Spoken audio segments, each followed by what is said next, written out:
Alright, a brand new episode of The Ultimate Fighter just came out, and I'm here to break it down as always on a week-to-week basis. We basically just recap and review each episode of The Ultimate Fighter, no matter how hard and grueling it may be at sometimes, because yes, this episode was one of the worst ones, with a terrible fight. And I mean, look, maybe I'm dragging it by saying it's one of the worst ones, but at least some of the other fights, you know, they were bearable, they were entertaining, and I felt like there were such stakes on the line. But this fight, it was just a sparring match. Dana White himself was not happy with the fight. It was not the fight that you want to go into the finals with to promote the finals, and it was just, you know, very tit for tat. Michael Chandler obviously in a weird position, not being able to coach either fighter, but we're gonna get into all of that. Before we do, I just want to remind you guys to subscribe button, like, comment, and share, because we're trying to hit 20K by the end of the year, and that would mean a lot to me. But I know the last video probably didn't help with the goal. If you guys don't know, I made a video yesterday criticizing Dustin Poirier, and a lot of you guys in the comment section weren't too happy with me. A lot of you guys saying we're gonna unsubscribe. Well, that was like maybe like a few, maybe I'm just dragging and letting it get to my head a little. But at the end of the day, guys, I'm not going to just switch up my opinion based on what I think is going to get clicks or not. I criticized Patty. You know, a lot of you guys were agreeing with me, so the video obviously did very well. And Dustin Poirier, I know there's a lot of good fans of him, and I knew that you're going to make the video, and I knew that there was going to be some hate. But at the end of the day, like it or not, I'm going to say my opinion. I don't do this for, you know, clicks or for subscribers. Obviously, you know, that's great to come with it, but I'm not going to just not be true to myself for that. So I'm always going to just make the prediction, say what I think, and that's just that. I'm not going to just, you know, switch up whatever. And yeah, I just wanted to address that a little bit. And, you know, if you guys are going to unsubscribe because you guys don't agree with my opinion, then whatever, you know, this is just supposed to be for opinion. You know, a lot of you guys commented in the comment section respectfully disagreeing, and I have no problem with that. A lot of you guys brought up some good points, so I'm willing to admit, hey, maybe I was wrong about this,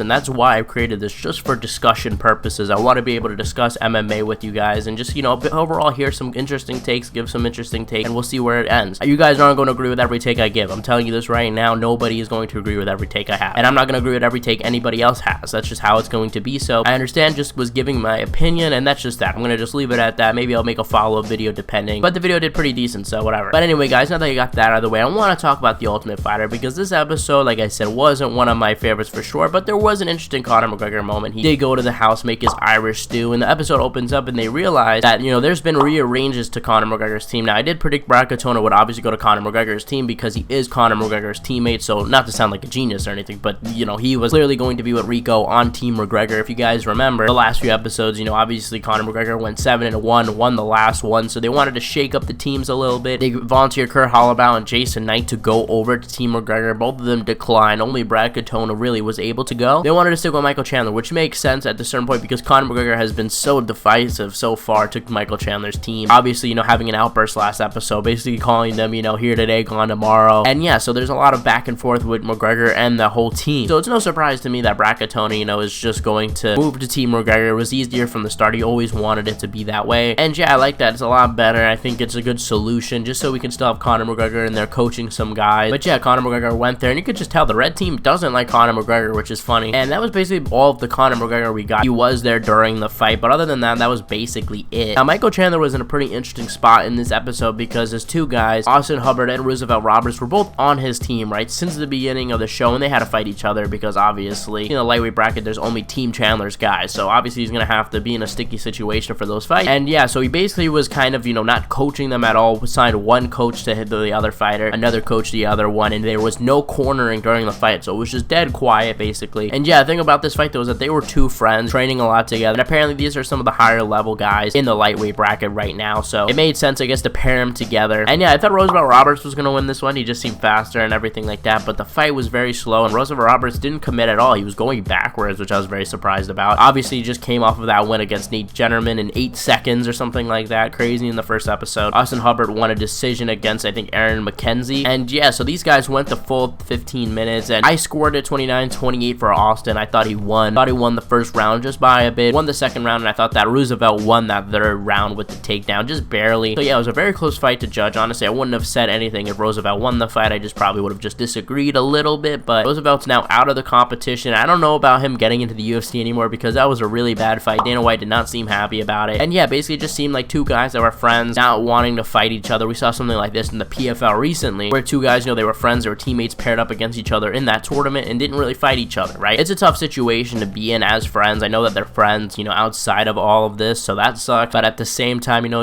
this is your future on the line. This is your money on the line. Like, your family is going to be affected by this. You know, I would have just liked them to go at it actually, because this fight was just pretty boring, if I'm going to be honest. I'm surprised Austin didn't use his grappling a lot more. I thought that was going to be his method of victory, you know, out grappling Roosevelt Roberts. Like, to me, that's what would have made more sense. But he, for some reason, just mostly stood with him, except for that second round where he got a takedown and some decent control time. I don't know. To me, it just was weird. The whole fight was very weird, and I hope that this doesn't happen again with Jason Knight, and I forgot who else. But next week's fight is a fight that I'm actually excited for. It is Brad Katona versus Timur Valiev. Now, I think this was the best matchup that they could have made. I know Dana White made the matchup. They wanted Timur to fight Rico, which I thought was a mistake, because Rico, I think, would probably get beat by Timur. But this is an interesting fight because, you know, Brad Katona has some good grappling. We saw in his fight that he won. He had amazing grappling, and Timur also has good grappling. But what makes this fight a little bit interesting is that, you know, obviously in the last fight with Timur, he struggled with the cardio. He was breathing heavy into that second round. So yeah, I think if the grappling is neutralized, it's going to be interesting because Brad said that he has a lot of amateur boxing fights, so he does have decent stand-up, and Timur is a guy that has a lot of volume with the kick. So I don't know, it's gonna be a tough one. I think I'm gonna go with Timur though. I think if the grappling is neutralized, I don't know, I think he could probably out-volume him, but we haven't really seen Brad striking, at least in the Ultimate Fighter. Like, I don't know him outside of it. Obviously he won the Ultimate Fighter before, but still, it's gonna be an interesting matchup. At least I think